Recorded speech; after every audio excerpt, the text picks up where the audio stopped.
Hello, we are Group 17. My name is Patrick Robinson. My name is Andres Ramos. My name is Grecia Rodriguez. I'm Carlos Reano, and we're going to present Texas Instruments. In the year 1930, an oil company by the name of Geophysical Services, Inc. aimed to research the field of reflection seismography to aid in the petroleum exploration industry. During the 1940s, the company saw their research contributions in oil coming to an end, and their focus shifted to radar and sonar technologies, which became of great use to the military and submarine detection during World War II. It wasn't until the next decade that four employees of Geological Services, Eric Johnson, Cecile Green, Eugene McDermott, and J.C. Carter, decided to buy out the company and change its name to Texas Instruments, Inc. It was these four men who saw an opportunity in research and development of silicon semiconductors, an area that had been explored by American engineer Gordon Thiel, who invented the first silicon-based semiconductor in 1954. Silicon had proved to be of higher quality than the then popular germanium semiconductor. By 1956, Jack Kilby joined the Texas Instruments team and developed the first ever silicon-based integrated circuit, or microchip, which became of great use to the military and the space exploration industries.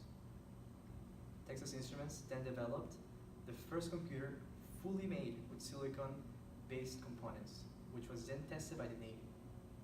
During the 70s, Texas Instruments became the first company to ever produce handheld calculators, revolutionizing the education sector.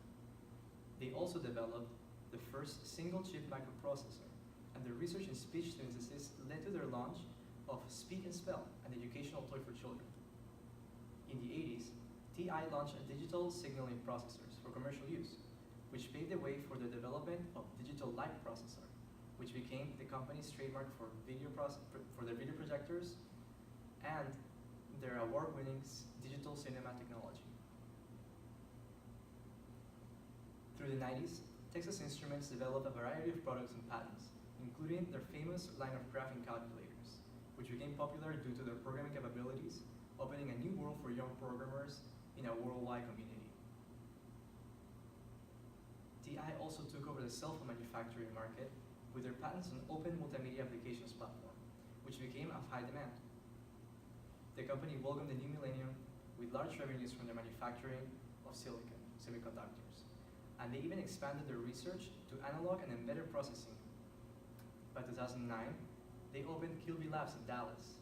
By 2011, they launched their first full color graphing calculator, the first Bluetooth low energy kit, and even introduced their digital light processor technology to the industrial and medical markets. Today, Texas Instruments is a Fortune 500 technology company with more than 40,000 patents and over 100,000 products. Michael Faraday discovered electrical conduction increasing with temperature in silver sulfide crystals. This is the opposite to what was observed in copper and other metals. For some years to come, the history of semiconductors focused around two important properties: rectification of metal semiconductor junction and sensitivity of semiconductors. In 1901, radio pioneer J.C. Bose patents the use of semiconductor crystal rectifier for detecting radio and microwaves. It wasn't until 1940 Russell Ohl discovers the p-n junctions and the photovoltaic effects in silicon that lead to the development of junctions transistors and solar cells. During World War II, germanium and silicon crystals growth techniques were developed to achieve high purity. These were used in radar detection technologies. By 1955, photolithography was implemented in the manufacturing of silicon-based semiconductors. In 1956, Jack Kilby developed the first integrated circuit purely made from silicon semiconductor materials. Read-only memories were invented in 1965, and single-chip microcontrollers came into market by 1974. Our focus in this company was semiconductor manufacturing. It all starts with the raw material, which is a quartz sand. This quartz sand is introduced into a quartz crucible and put into a furnace. As the temperature increases, the final product would be solid silicon oxide. This silicon oxide is then purified by adding carbon, and the heat is increased. The final product would be a metallurgical grade silicon and carbon dioxide. This is in a powdered form, which is then added added to hydrochloric acid at low temperatures. The product would then be trichloride saline. As the temperature increases, hydrogen is added in excess amounts. The final product would then be a purified silicon for every 3 parts of hydrochloric acid. This final product would also be known as a polysilicon. This polysilicon is added into a rotating crucible. A silicon seed is then added into the center of this crucible and rotated in the opposite direction. The silicon seed is pulled out slowly at roughly 1 millimeter per second, allowing for the silicon to cool and build. This final product is then a single polycrystalline silicon ingot. These ingots are then grinded into the proper diameter, and from there a multiple wire saw is used to cut the wafer to the desired thickness. This thickness is roughly 1 millimeter thick. From there, there's 2 polishing techniques, a mechanical and a chemical process, which after the chemical process, the thickness is roughly 775 micrometers. The final product has a mirror finish and also has a surface roughness thickness of 1/1,000,000th of a millimeter. Photolithography is then the next process.